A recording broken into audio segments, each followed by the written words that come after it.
going, stranger? And you can dance for inspiration. Come on, come on. You've joined the Betamax Video Club, rewinding back to our favourite films of the 1980s. My name's Rich Nelson, and tonight I've rented Desperately Seeking Susan. Joining me is Absolute Radio DJ Claire Sturgis. Hi Claire, how are you? Hi, I'm really well, thank you. How are you? I'm very well, and thank you for bringing a video that some will call an absolute cultural masterpiece. Well, I'm really pleased you said that because I think it is, and I'd forgotten how culturally important it was to me, certainly growing up, from sort of a feminist viewpoint as well, which it didn't really sink in at the time, but now going back and having a look and sort of reading more about it, it was just ahead of its time.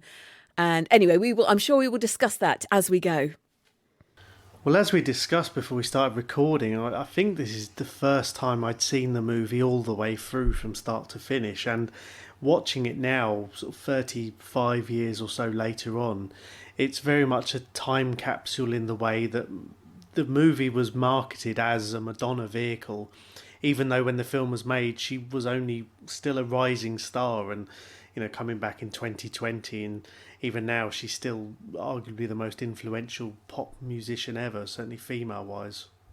Definitely, and I also think, yes, I do, but also I think the film really, for me, always belonged to Rosanna Arquette. I thought she stole the show for me, because at the time, I remember thinking at the time, and again, I was too young to want to be them because they were so much older than me. But at the time, I identified more with her, as in, I was so uncool, but I wanted to be cool.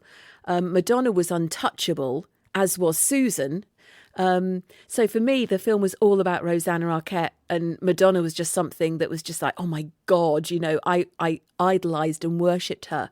But it was this blossoming, this discovering of Rosanna's character, Roberta, her journey across those few days, I just thought was amazing. And I think the fact that coming back to it as, older me rather than a teenager or anything like that, you can really appreciate Roberta's life and why she sought this adventure. It's difficult to almost patronising to call her a bored housewife, but that's kind of what she is. But she was. She exactly. She was a very young woman, and she was bored. She had, with her husband, with Gary selling his bathroom spas and jacuzzis, was someone who clearly looked after her. She had a nice life, but there was nothing for her to do, and I think she was bored, and it makes you wonder why she'd sort of given up, because she was clearly intelligent and she clearly wanted other things, but it makes you wonder what her story was up to that point. Again, that's something else. What did she do? How did they meet? Why was he the man for her? Did she... But then I think that was quite common back in the day, actually. Well, probably. I mean, she looked around, 25, 26 when the movie was made. Yeah. And she looked young and, dare I say it, naive. Yeah. And she's married to this older guy who's essentially a hot tub salesman, which I guess probably sounds better in the context of the 80s. And when you bear in mind the opening scene that she's involved in is at a party celebrating the fact that his hot tub emporium has just launched a new advert on TV where he's seen on screen with a couple of attractive models, and she clearly looks uncomfortable at the whole thing, and her life is such that he doesn't treat her as an equal at all, really, and you can understand why she has to seek adventure in the form of the personal ads of the newspapers. Well, exactly, and you would think any other sort of relationship, you'd be so proud of your husband. But appearing on TV and doing this advert and again earning the money and having this lifestyle, but you get the impression that she's seen it all before, and it's probably not as glamorous or cool as you think. I mean, there's no suggestion that he was sort of playing around, but there certainly was a suggestion that their sort of love life wasn't particularly spectacular. So makes you wonder. And we find through the personal ads that while she isn't the kind of regular customer, and we come on to a scene with that later on where people who perhaps are regular users of the ads, but she uses them and she finds what she's looking for. Exactly, yeah, the personal ads. I mean, that's another thing that sort of struck me about this film. I'd forgotten just how exciting personal ads used to be, because I remember them in Time Out. I mean, you're a Londoner, you remember back in the day, the Time Out ads, the small ads were, I could spend a whole week just going through those for all sorts of things, not just the the meetups, but everything. It's all the small ads were fascinating. It was a whole different life. Loved it.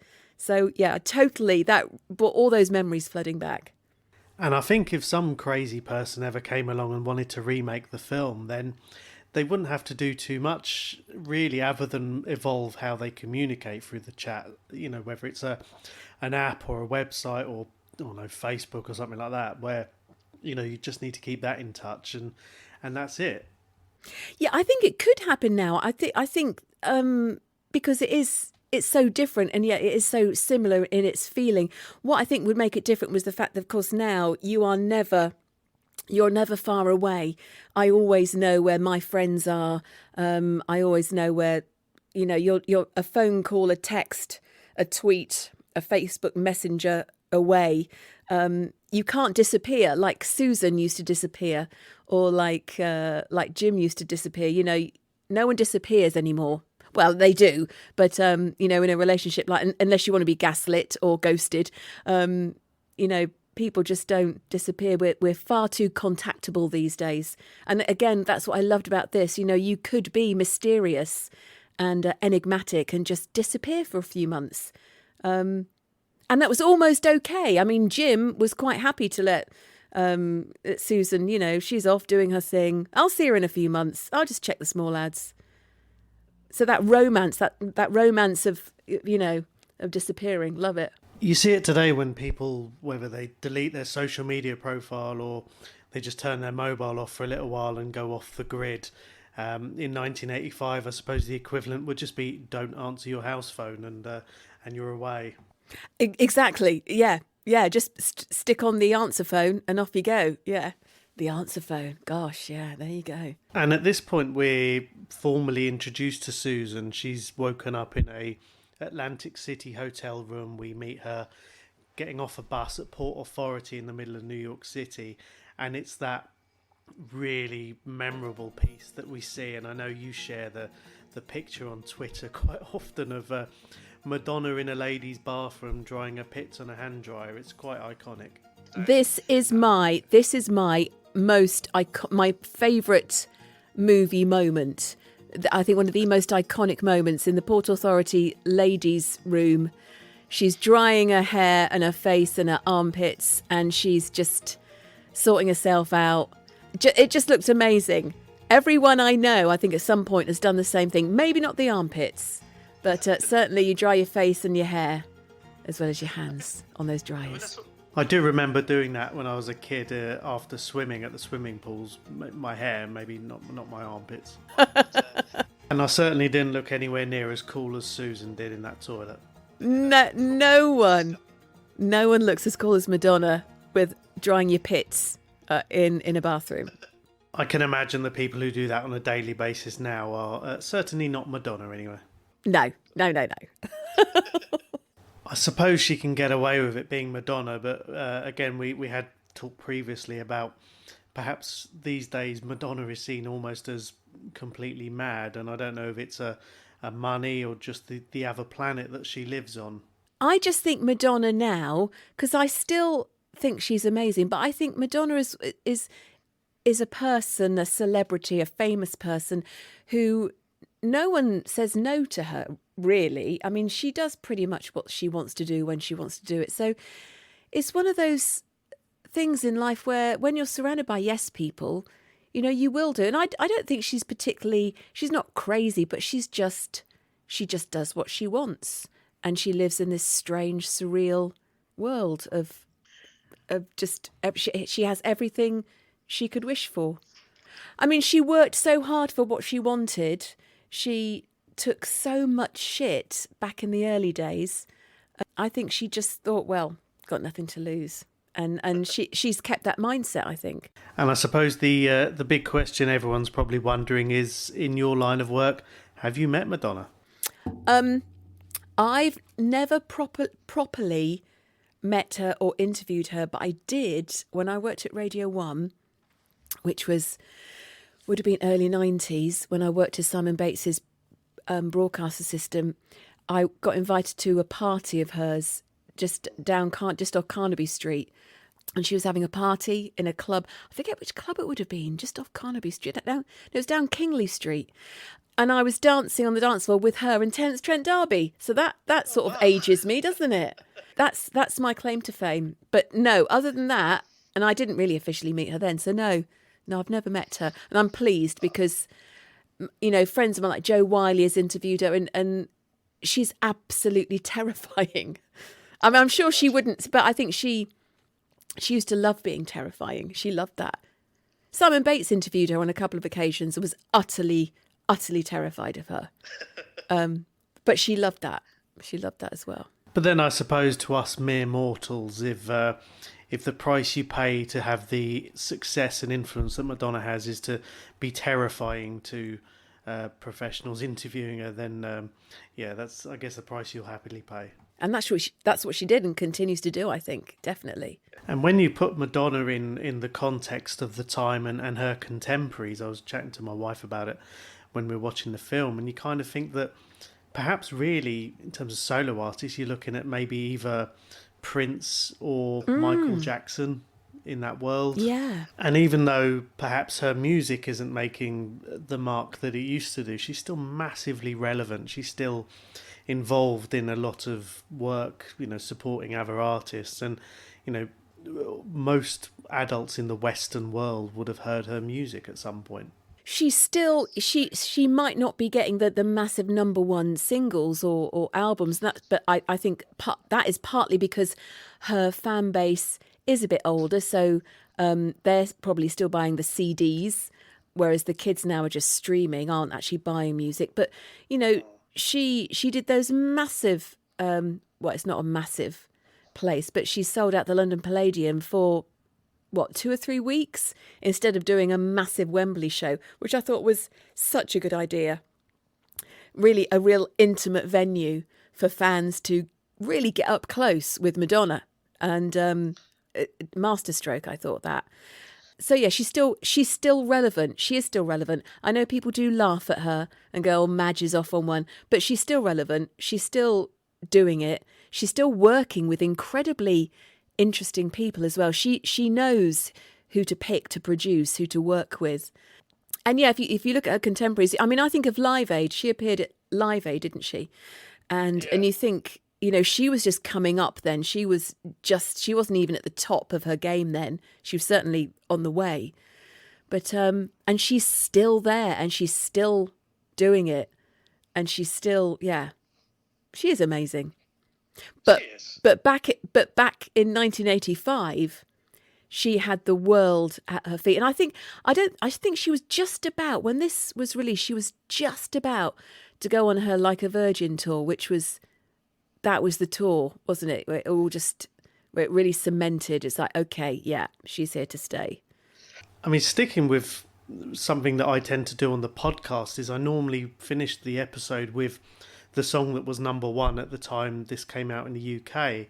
And I know I looked beforehand, but when you think about how a lot of times, certainly these days, if a film is launched with a musician in mind, there might be a number one single, or even if it's something awful like that Bryan Adams song from, what was that, 91, I think. But the song that this kind of launched, it was Into the Groove, where it was played in the club, and as it turns out, there were lots of clips from the film in the music video. And in the UK, and I guess that was partially an issue with release dates, is that Into the Groove was number one in the UK about a month before this came out. And it was weird because I think, as we mentioned earlier, it was never, well, as far as I'm aware, it wasn't actually made as a vehicle for Madonna. She was just very much, I think Susan Seidelman, who directed it, thought Madonna would be great for this part. But it was very much a movie, on its own. As was, I mean, the stars of the show were definitely the two women, Rosanna and Madonna, but also for me, the third star was New York City. I mean, New York City just looked amazing. Sleazy, but glamorous and rough and edgy and fantastic. Just, yeah. I mean, I've been to New York a couple of times years ago, and even now, where they've gone in the movie, they're memorable places. There's Port Authority, Times Square, Battery Park. It all really sticks out. And even now, when you watch it, you can look at it and think, well, the scene where Des and Roberta are riding around on the scooter, and you think, well, how do they get from there to there to there? And it's like in a film that's set in London, and you wonder about the geography and how they get from A to B, and it's usually via queue. Oh yeah, none of it makes sense. Never try and work out how did they do that. But what was interesting about Times Square back in 1985, and I first time I went to New York was 1990, so it was just sort of recovering or just coming out of, the city almost went bankrupt in the 70s. So the 80s was very much, trying to bring it back up again. 1985 Times Square was not a safe place for anyone to go at any time of the day or night. I mean, especially not at night, but even during the day, you just didn't walk through Times Square at all. Now, of course, it's very much like Leicester Square. There's, movies and shows, and it's absolutely fine. Back in the day, it's just as well they were on a bike, because you wouldn't have had a little stroll through Times Square, because it was you didn't take your life in your hands, but you certainly would say goodbye to your wallet, as my friend did. He got mugged. Just give me your wallet. Okay. So yeah. Well, I can sympathise with that. In 2007, outside Madison Square Garden, someone pulled a knife on me and asked for my wallet. Well, that's just rude. That's just, how very dare they? Well, I was on my way in to watch a basketball game, so I probably looked like a complete and utter tourist. And he hadn't even put that much thought into it either, because all it was a rusty old bread knife, and I saw that, I thought, I'm just going to run away that way. Wow. Sort of talking about Roberta again, the way that she seeks the adventure and finding Susan after seeing the personal ad is that she goes to the location, she follows her, it's all very sort of covert. She goes into the shop where Susan has to sell the jacket, this really distinctive pyramid jacket, and Susan goes in afterwards and buys it. And of course she takes it home, and it's all very out of character for her. But the way that she becomes Susan is sort of on the second time of asking. She gets amnesia and bumps her head, and it's very much like something out of a daytime soap opera. And yet, even looking at this now, it kind of think, well, they just about make it work, despite how sort of convoluted and slightly far-fetched it is. It works though, doesn't it? Because obviously she's clueless. She has no memory. She doesn't know who she is or where she's going or what she's doing. So she meets Des, purely, luckily by chance, because she's wearing the right clothing. And he's obviously is very much, his defences are up because he's been warned that Susan's a bit of a be careful. So he doesn't believe anything she says, which is, again, brilliant. So, they have this instant chemistry in a way, but they're both sort of dancing around each other. So, yeah, but you're right. It's almost like, oh, God, that's an easy way out. But no, it worked perfectly. And the mistaken identity is compounded because Roberta is so keen to follow Susan. She's bought this jacket, so when it's pointed out that this woman is wearing this jacket, it really works. It's like a uniform of some kind. That was I loved that scene actually, as she's following Susan, because she gets to see her, so she follows her and follows her along this busy and bustly New York street, that this type of street you see in all the movies. And she ducks into this thrift store, this secondhand store, which was a real store, apparently. I didn't realise that. I looked this up, and it was going until, a few years ago, and it had to move because of a rent hike. And then apparently the whole block blew up in a gas explosion. Interesting factoid for you there. But yeah, so she sort of swaps this jacket for these amazing boots. And Roberta, of course, goes in and says, "I'll have that jacket." And basically that's her fate. That's her fate set in stone there. Just putting that jacket on seals her fate, basically. And the story begins, really, doesn't it, with her buying that jacket. If she hadn't have bought that, it wouldn't have happened. And in between this, we've got the section where Susan goes back to the shop to get the jacket back. And she leaves, because it's been sold to Roberta, she leaves her number there with the store clerk. And as Gary, who's Roberta's husband, he's piecing these pieces together, he goes back to the shop to try and trace his wife, and he gets in touch with Susan, and that very much brings them two together. Well, exactly. But just imagine, of course, what we didn't mention, of course, in that jacket that Susan has swapped for her boots is the key with her life in, the bag, her case, her clothes, her everything she has in her world is in that locker in the Port Authority station. So she needs that jacket back, and she needs that key, the key that's in the pocket of the jacket that now Roberta is wearing. So she leaves the note, and Roberta's husband. So yeah, it's great. I mean, I think as a plot device, again, genius, great writing. And one little extra thing I loved about that scene was, have you seen Breaking Bad? Yes. Well, there's street vendor with the hat that Roberta almost stole was Gus Fring. Oh my God! Oh my God! No way! Wow. And I mean, we'd previously seen him on the podcast. He was Eddie Murphy's cellmate in Trading Places before he went on to big things with Do the Right Thing and movies like that. Wow. Okay. That's a really good pub quiz question, actually. I'll make a note of that. It's really good. And conveniently just there to rescue Roberta after she's had her bump on the head, it's Des, who's Jim's friend, and Jim is I don't know, is it too square to give him the label of boyfriend girlfriend to Jim and Susan, but he's there and takes her back to his very spacious New York place. And he looks like he's got a very cool job as a cinema projectionist, which always looks glamorous. That is a nice apartment for someone who's just a projectionist at a local indie cinema on Bleecker Street. You think, that's a nice apartment you got there, sir. Even though it's empty because his ex-girlfriend has cleaned him out. It's a very nice apartment. And he also has a part-time job as a Deliveroo driver, dropping off noodles. Yeah. Yeah. Exactly. Yeah. Yeah.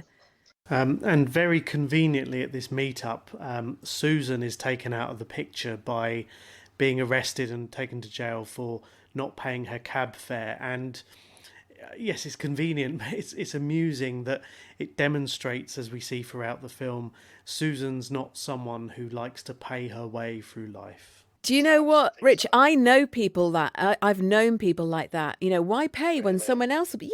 Yes, and I've known women and men like that throughout the years who, and they do it because they have charm and charisma, and people like Jim and Des fall for it, and so yeah, why should I pay? But then sometimes, of course, it comes back and bites you on the arse, and this cab driver wasn't having that. Calls the cops on her, definitely.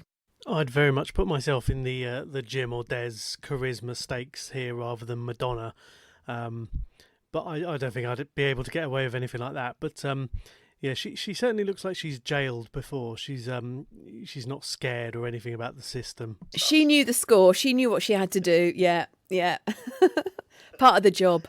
One thing I forgot to mention earlier was Mark Blum, the actor who played Gary, the legendary hot tub salesman.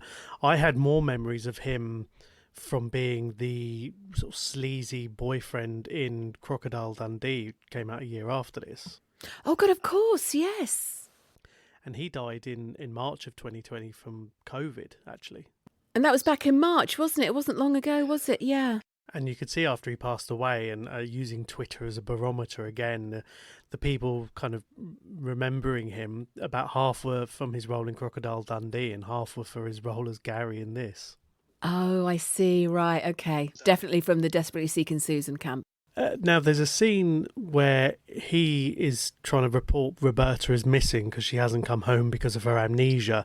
And he's talking to his sister, who's played by Laurie Metcalf, who was Roseanne's sister, I think, in that show.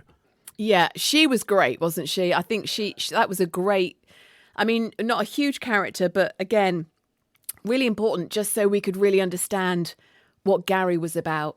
And also, you know, from his sister, of course, we could work out what their relationship was really like, because she didn't mince her words. So we knew straight away that, you know, things weren't good because, you know. And she was really grilling Gary with all these personal questions about his and Roberta's sex life and all these things that, I mean, I don't have sisters, I have brothers, and we certainly don't talk like that. Yeah, she wanted to know a lot, didn't she? Do you remember when he found the diary? And she, well, you know, when Susan found Roberta's diary, and I mean, she couldn't wait to get her hands on that. What she said about me. So yeah, she again, she just wanted nosy. I don't know. She certainly, actually, yeah, and also her husband. Well, no, not her husband. Stephen Wright played her husband, or no, boyfriend. He was great as well. And again, like he's an Ava who's, you know, a lot of people know him from, say, Reservoir Dogs, but in the UK, he's not as big a name as he is in the US, where he's, you know, he's quite a very popular figure. But that voice, his voice, I think would be very familiar, even if his stand-up or his comedy routine, the voice was incredible. And so, yeah, a lot of these interesting cameos, actually, again, were fascinating. But again, all associated with sort of iconic and legendary New York people and places. And again, there's that love letter to what New York was all about in the 80s.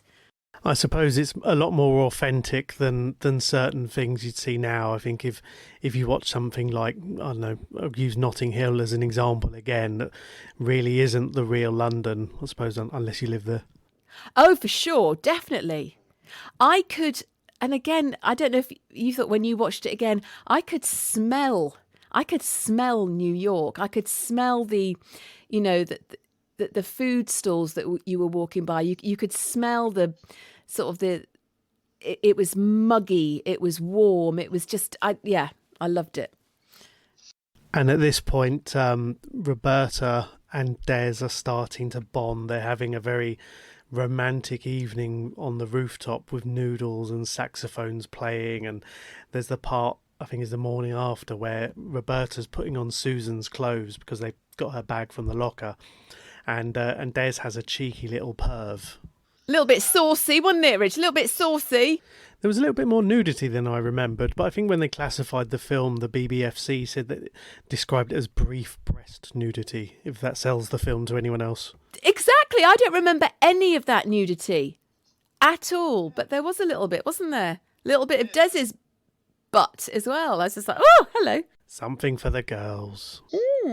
Now, one sort of location in the film that pops up increasingly and at the climax of the movie is the Magic Club that was filmed in Harlem, where near where they filmed the movie Malcolm X. And it's hard to imagine any kind of destination night out venue where magic is the main sell anywhere in a big city. I mean, it's like a cross between a really bad cabaret act and somewhere where really low rent gangster mobster types hang out. Yeah, really quite sleazy, but it's the sort of club that I really wanted to go to. That would have been amazing. Have a dirty martini and watch a bit of crap magic. Just, yeah, that'd be my kind of night out. I would love that. They just don't exist anymore. It was also nice to see a younger John Turturro pop up as the compere, the owner, the manager. I don't know. Oh, yeah, he's great, isn't he? Wow, he's always good.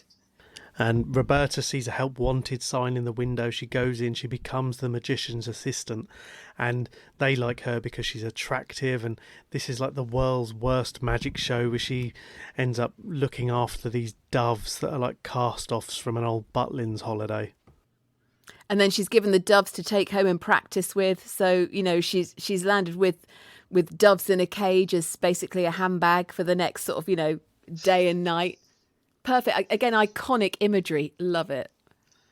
And in the other club, you've got Gary, who's tracked Susan down because she left her number at the shop. He's gone to this nightclub to make contact with her, and they just happen to be playing Into the Groove, but he's so far out of his comfort zone because this is a place where there's no hot tubs for sale.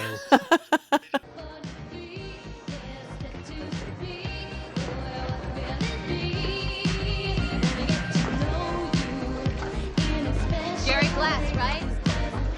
Yeah, how did you know? Wild guess. She split on you, huh? Yeah, 2 days ago. Look, has she ever split on you before? Oh, no, of course not. Is she into drugs?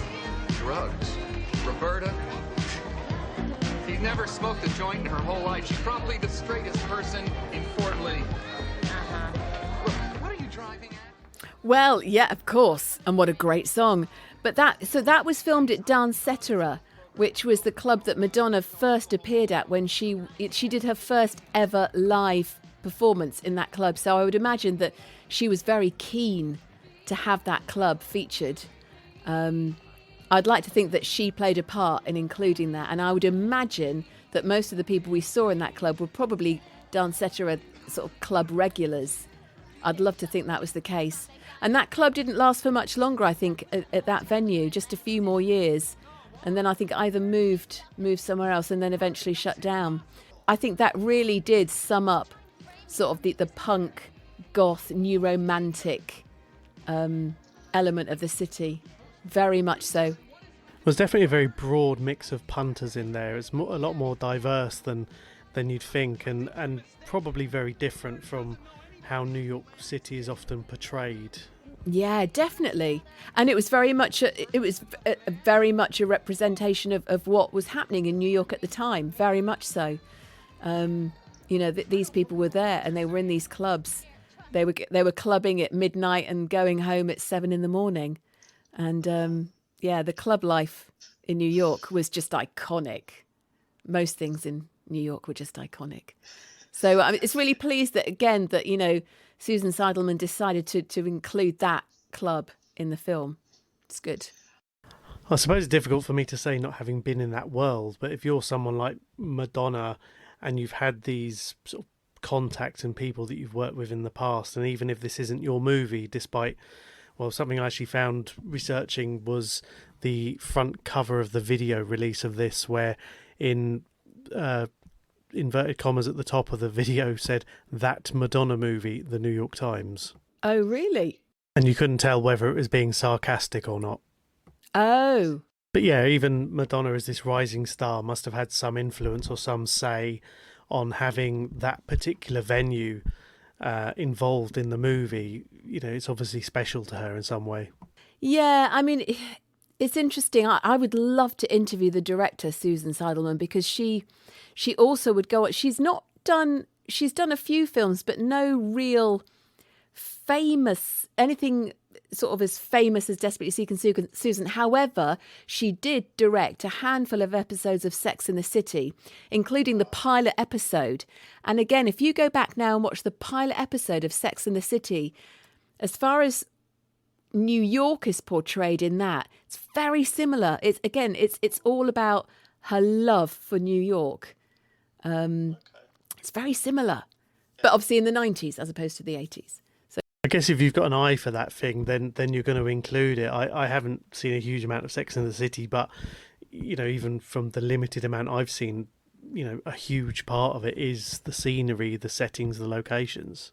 Absolutely, yeah. It was very much about these four women and their interconnecting lives, but it was because it was in New York. It couldn't have happened anywhere else. Just like Desperately Seeking Susan, I don't think could have happened. You couldn't do it in LA. LA isn't close enough. It's too spread out. It could only have happened in New York, I think. Desperately Seeking Susan, definitely. But it helps having a location like that where there is a more, I guess, international appeal, where, I'd struggle to name enough places in Los Angeles, for example, but you can watch somewhere in New York, I think, and recognise it a bit easier in the way that you'd hope if sort of people not from the UK would recognise parts of London. But yeah, I mean, I think New York would be the obvious place for it. Yeah, that doesn't work. Can't do that, mate. I don't know. I'd quite happily say one where this one's a bit of a love letter to Camden. I'd watch that. Yeah, definitely. And while Roberta in Susan's clothing is sort of finished working at the Magic Club, she's accosted by this Wayne. I think it's like a private detective or someone who's trying to retrieve these Egyptian earrings that she's got for the reward. So see, he's certainly because he's certainly a bad guy, isn't he? I mean, he obviously wants them, I think, for whatever. I mean, he clearly killed the guy in Atlanta or pushed him out of the window, therefore killing him. But I imagine he worked for some higher up mob boss who probably wanted these earrings. But yeah, he wasn't a nice man. Don't like him. Keep your hands off Roberta. And at one point, he's sort of chasing her down these alleyways, and he actually pulls his gun and holds it to her head. And as we all know from the history of film and TV, if you've had amnesia and after bumping your head, the way to cure it is to bump your head again. And this is exactly what happens here. Absolutely. That's the law in the movies. Just bang your head again and everything will go back to normal. But the ever-friendly police come across her and assume that she's a prostitute, so take her to prison. And he was the pimp, yeah. And while all this is happening, Gary and Susan have bonded, and Susan's gone back to their house, and she's very much making the most of the facilities. She's using their bathtub, they're smoking drugs together, and then the next morning she's out by his pool. It's all very cosy. That's another iconic moment for me, actually, Rich, when she's laying on the sun lounger outside by the pool. So she's swimming in the pool in what looks like Gary's Y fronts. I'm sure they're not. And then she's on the sun lounger with her cheesy Wotsits next to her, a couple of bottles of red, a massive phone and some cassettes. I thought that's the 80s wrapped up in a tabletop right there. Fantastic. Just little scenes like that remind you of better times. Yeah, exactly. And I suppose you have the unfortunate timing where Roberta calls Gary on the house phone to get him to come and pick her up, and Susan answers the phone. So of course, I guess if you think, oh, he's got another woman in already or whatever, and it just so happens that Des comes along and picks her up because he's a gentleman and they love each other really. They're soulmates, despite him thinking she's someone else. She's actually finally met a man who actually is quite nice and actually will talk to her, not at her. I mean, he treats her nice, even though she's clearly mysterious enough to be banned from the local Greasy Spoon. I can't imagine how that feels, because normally when I go to the cafe and order a set breakfast, I usually pay. Yeah, I mean, it's the best thing to do, really, isn't it? And it's while Susan is lounging by the pool, she turns on and sees that these earrings haven't been found yet, and these guys are arrested for smuggling, that she decides she needs to communicate with this stranger in order to get these earrings back. And she goes and sets up this personal ad down at, well, I mean, you said Time Out. I remember him from Loot, and you've got all sorts of characters in there. It's you've got the one older guy who's in there looking for a bit of afternoon fun or afternoon delight.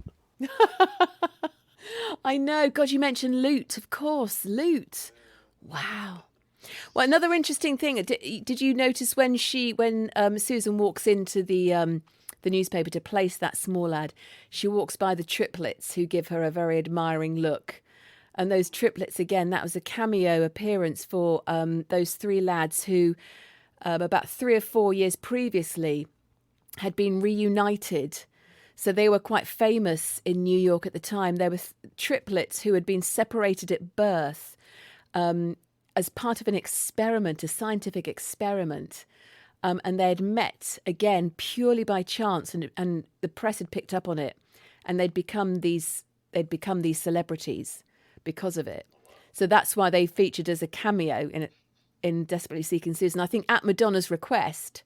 And I watched a documentary on them about 3 months ago. It's a fascinating story. So on a side from this, check out the story about the triplets. It's very bittersweet. I can't remember the names off the top of my head, but I'll let you know. It's you would not believe it, but it's true. And you've got Roberta in bed with Des. Jim comes along. They see the ad for the personal ad for the stranger and where the earrings are going to be, and this is where it all kind of ends up heading towards the Magic Club again. Exactly. And this is where it becomes like a cross between a caper and a farce. It's like something like Faulty Towers, where all these different little things are going on at the same time. It's all very confusing. I thought the same thing, actually. I'd forgotten, as you mentioned there, I'd forgotten how towards the end it does turn into a bit of a farcical comedy. Everyone running around, missing that, not quite seeing who's where, and they're all in the same place. Yeah. But it works, but it's not in a naff way. It works. Because you've got Jim thinks that Susan is Susan, Des thinking that Roberta is Susan, and at the same time, Gary, his sister, the boyfriend, have turned up with the real Susan, and they're sitting down expecting some rubbish cabaret, and they're not expecting to see Gary's wife on stage as the very much 1985's Debbie McGee. Doing a great job as well. Not. It's just a very weird kind of conclusion when you think about the film. It's had a lot of funny moments, little bits of slapstick here and there, and that, and it's just a very unusual way to end this kind of film, where it's actually not. It doesn't go on to silly. I mean, it's not like you're watching an episode of Bottom or anything like that, but it definitely takes a very comedic turn. Yeah, there's no element of like keeping us guessing at that point. We kind of, well, we certainly hope we know what's going to happen, and there are no surprises. It's as we want it to happen, and the way they get there is very straightforward. But it's so endearing. We forgive them for the slight sort of farcical comedy element to it. Well, I certainly do. Because of Madonna, because she's cool. We get Susan and Jim reunited on top of, I think it's a pinball machine, and they get a gun to the head from the mysterious Wayne. And the earrings are stolen from Roberta while she's in the box about to get chopped in half as part of the magic show. Just for note, it's not real. And we get the reuniting of Gary, Hot Tub Man, and Roberta. And of course, she's gone through this magical adventure where she's gone from Roberta to Susan and back again. And it kind of shows the difference and Gary's viewpoint, because one of the first things he asks her about her sort of out of character behaviour is, "Are you a lesbian?" Gary seems genuinely confused. She must be a lesbian, because how could she not want to be Mrs. Hot Tub? Absolutely. Yeah, so that sort of sums him up, doesn't it? Well, it can't be me, so it must be you. You must be a lesbian if you don't want to be with me. Oh, imagine having that much of an ego. Yeah, there's plenty of them out there. And then Gary, again, the alpha man that he thinks he is, gives Roberta the ultimatum of saying, well, if you're not in the car in 5 minutes, I'm going home without you. It's not really an offer that she can't refuse, is it? Yeah, so clearly he'd go home alone.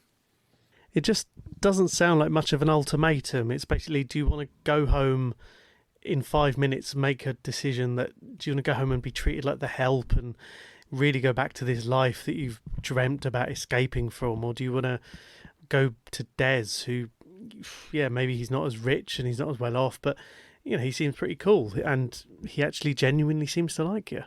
Yeah. Seems normal, cool, warm, friendly, funny. All she needs. And we finally get Roberta and Susan meeting. Roberta rescues Susan from the evil clutches of Wayne. But this seems to be a recurring theme. I've had it on a few films recently where the main billed actors of the film don't meet until the very end, and it's quite interesting when that happens. Well, exactly. So that was literally their only screen time together, apart from when they're walking along the street following each other. Well, Roberta's following Susan. So yeah, they're the two main stars of the. Actually, good point, Rich. I hadn't thought, and this is the first time they share any screen time. Wow. I wonder if they even liked each other or got on. I'm sure they did, but Well, maybe one day they can make Desperately Seeking Susan 2 and they can pretend to be someone else. But, the main climax of the film is, Roberta goes off with Des, they live happily ever after, and they return the earrings, presumably to a reward, if I remember. They get an award from the mayor or something, don't they? And it's all lovely.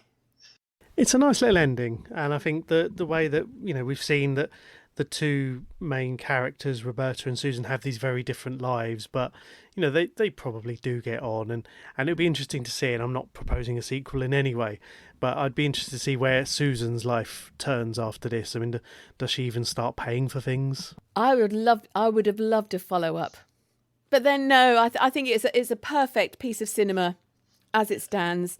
I love a happy ending. I loved the location. I loved like Bleecker Street Cinema, which existed up until a few years ago, and one of New York's sort of little small indie cinemas showing independent films. Sadly, that's no longer there anymore. But again, a love letter to in small independent films, which I think was very important for Susan Seidelman to include in this. Just like it was having the clubs as well, and the little magic club, all these little places, so important. So yeah, it's a perfect little snapshot of New York in the mid-80s with someone who would go on to be a massive, possibly one of the biggest female pop stars in the world ever. But it wasn't her movie, and I think they balanced it so well. It wasn't just about her. It was mainly about Rosanna and her Roberta character. And as you say, I mean, Rosanna Arquette was very much the main lead of the film, but it was interesting as well that this, and I read this from IMDb, charted the rise of Madonna in the fact that when the movie started shooting, I think, or just afterwards, Like a Prayer or Like a Virgin came out, and by the time the film had finished shooting, they needed security on set to keep her away from being mobbed. Right, probably Like a Virgin, I would imagine. Yeah, I would have liked to have thought I would have watched the movie if it hadn't have been Madonna, but certainly it was brought to my attention because of Madonna. That's what made me want to watch it. Without doubt, absolute masterstroke having her in it, definitely. And I think with the benefit of hindsight and even now being generous, I she was a very young woman at the time. She was on her way up in the world of music. I don't think anyone would have probably put her in the category of a Golden Globe winner for acting. No, and again, I read somewhere there was an interview with the director saying that she, Madonna was just acting as Madonna. She wasn't acting. She was being herself, which is why it's so good and why she's so convincing and why you believe her. At no point did I went, oh God, that's terrible acting, because she wasn't acting. She was being Madonna. It was a role made for her, really. I just think this role, she was good as Evita as well, actually, give her that. She was good in Evita. But, whatever she's in, she has to be Madonna or nothing. And this was perfect. Yeah. Well, that was Desperately Seeking Susan, and I think the story has aged pretty well. And as we discussed earlier, I think you wouldn't need to make too many tweaks. I'll never advocate remaking a film for the sake of it, but I think this has aged remarkably well. It's a great story. It is a great story. I don't know. I still think that they would have problems trying to work out the way that it was so difficult to get hold of people. They kept missing each other. Couldn't get hold of Susan, couldn't get hold of Roberta, couldn't get hold of Gary, couldn't find... It was so hard to get hold of people. And I think you wouldn't have that as a problem today, really, unless, of course, you didn't have your mobile phone with you. But, I mean, I'm sure someone could have a workaround for that. But maybe if the mad bastard stopped burning 5G masts, then that might be a plot point. There you go. But I think as a movie, for me, it was just a perfect... And I'm so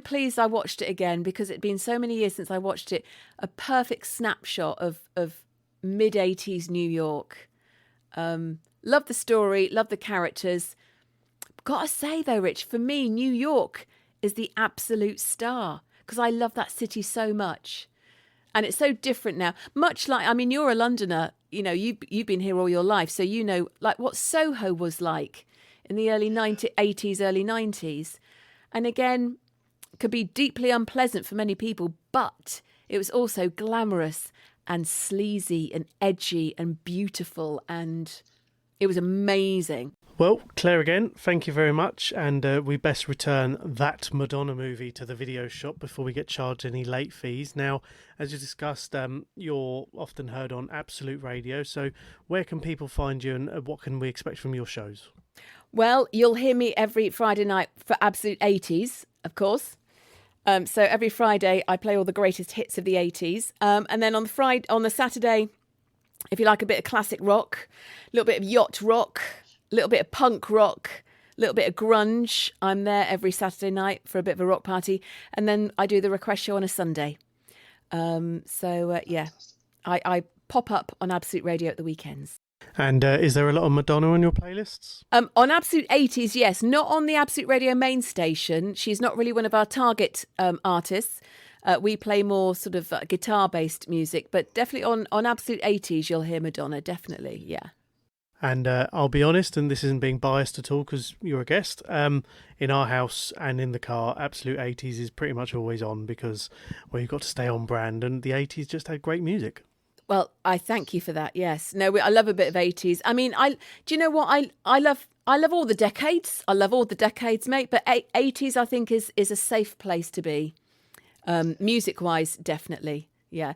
And the 80s, let's not forget, the 80s were people were experimental, breaking new grounds, genres were being born. Everything happened in the 80s. I know a little bit happened in the 90s. You had punk in the 70s, but a lot of stuff happened in the 80s. And what other decade could you start with ABBA and end in, I don't know. Iron Maiden, ABBA to Iron Maiden. They're all there, yeah. I mean, yeah, they're all there. And I think the 80s taught me that you didn't have to be part of just one tribe. You could be part of several. Or if you're thinking about another 80s song, maybe Two Tribes? Wait, there you go. Nice. Good work. Yeah, good work. Good work. Well, as is tradition on the podcast, we always play out the episode with the song that was number one in the UK at the time of the film's release. Now, as we discussed earlier, Into the Groove was number one just beforehand. But when this film came out, it was the 6th of September 1985, and the number one song was I Got You Babe by UB40 Chrissy Hine. Now, we've played that, I think, at least 3 times on this podcast, so let's do something different. Now, if you waited a couple of days, you didn't see it on the day it came out, the number one song was Dancing in the Street by Mick Jagger and David Bowie. So I think that's a great song to end the podcast on. And just imagine the two of them dancing together. David Bowie looking incredibly cool and Mick Jagger clearly hating it because he clearly doesn't have David Bowie's moves, even though it's moves like Jagger. Not in this case, mate. And this doesn't work on the podcast, but if you get a chance, and I'll put a link in the show notes, find the video of them doing the song without music. It's brilliant. Oh, yeah. It's hilarious. Please watch it. Well, Claire, thank you very much again. Thank you, mate. Always a pleasure. Love that film. Love talking about it.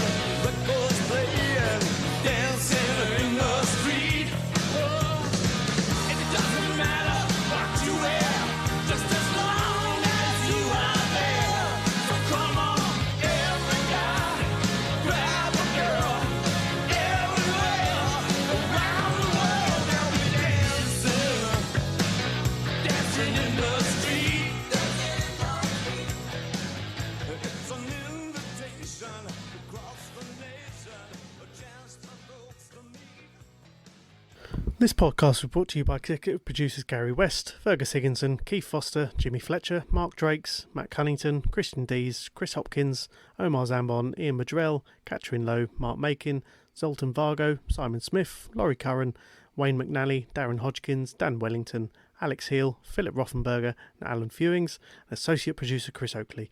Visit patreon.com/Betamax Video Club for more information about bonus episodes, early access, discounted merchandise and more.